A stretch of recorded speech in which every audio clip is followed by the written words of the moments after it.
পদ্য শ্রী শ্রী গীতা পঞ্চদশ অধ্যায় পুরুষোত্তম যুগ। শ্রী ভগবান কহিলেন, ঊর্ধ্বমূলয় অধশাখা ছড়াইয়া রয়, সংসারয় সত্যবৃক্ষ অনাদি অব্যয়। বেদরূপ পত্র তার জানে যেই জন, বেদবিত বলি তারে করিবে গণন। যে অসত্য কাণ্ড সঙ্গে যুক্তভাবে রয়, ঊর্ধ্বয় অধ সুবিস্তৃত পশাখা নিচয়। গুণ সংযুগেতে তাহে বাড়ি অতিশয়, বিষয় প্রবাল ফুলে হয় শুভাময়। কর্ময় অনুবন্ধী তার বহুমূলয়ার, নিম্নে নরলোকে আছে হইয়া বিস্তার। চরাচরে এ বৃক্ষের স্বরূপ কতন, পারে না জানিতে ইহা কোনো প্রাণীগণ। মূলীভূত সেই বস্তু হয়ে অবগত, বৈরাগ্য স্বরূপ অশ্রে ছেদিয়া সতত। অতঃপর মূল যাহা সদা অন্বেষিবে, তাহাকে লভিলে ভবে ফিরে না আসিবে। সুবিস্তৃত যাহা হতে বিশ্ব চিরন্তন, সেই আদি পুরুষের লইবে শরণ। মানমোহ সুখ দুঃখ দ্বন্দ্বের বিলাস, একেবারে যাহাদের হয়েছে বিনাশ। সে সব অধ্যাত্ম নিত্য বিনিবৃত্ত কাম, জ্ঞানী মহাত্মারা জানো সে অব্যয় ধাম। তারে প্রকাশিতে নারে শশাঙ্ক তপন, কিংবা অগ্নি বহ্নি যাহা এই ত্রিলোক পাবন। যথা গিয়া কেহ নাহি নিবর্তিত হয়, সে মোর পরম ধাম আত্মজ্যোতির্ময়।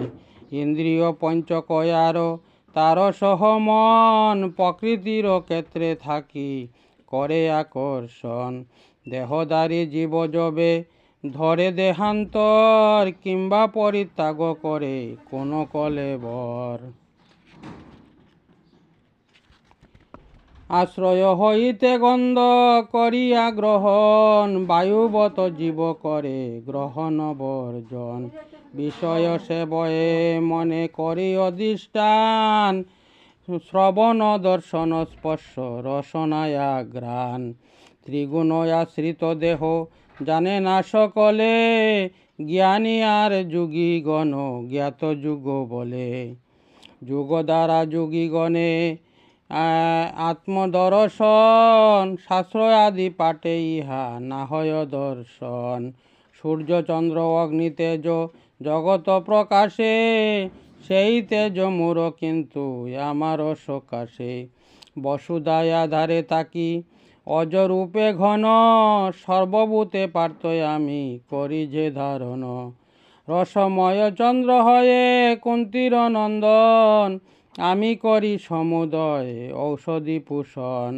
পরিপাক করি আমি প্রাণীর আহার, চতুর্বিধ অন্ন যার খাদ্য যে প্রকার।